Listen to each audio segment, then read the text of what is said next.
If you're making your own events in GA4, there are some guidelines, and by not following them, you can cause yourself problems later on. Let's go over the rules. First rule, use lowercase letters when naming your events. Event names are case sensitive, which means that an event named page_view, all lowercase, and page_view in title or uppercase would be considered to be two separate events by GA4. It's always best to use all lowercase. And this isn't just a restriction on event names. GA4 is case sensitive in general.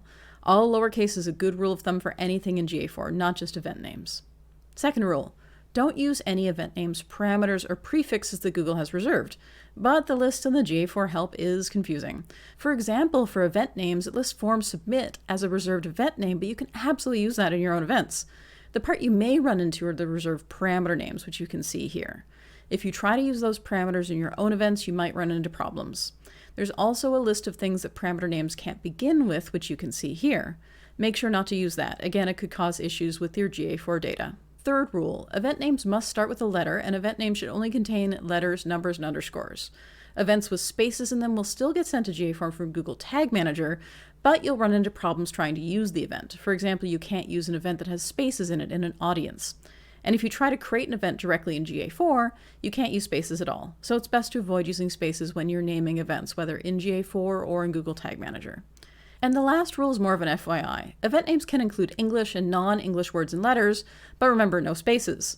I did try using emojis in event names, and while you can send event names with emojis in them to GA4 using Google Tag Manager, you run into the same problems that you would if you used a space in your event name.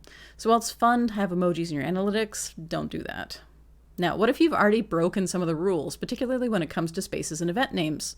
You can't change the past, but you could either use the modify event functionality in GA4, or even better, make sure that whatever you're using to send those events off to GA4, such as Google Tag Manager, is revised with your new correct event names. Do you still have more questions? Check out our other videos to get more answers, and leave a comment letting us know what topics you want us to cover in future videos. Thanks so much for watching. Don't forget to like and subscribe.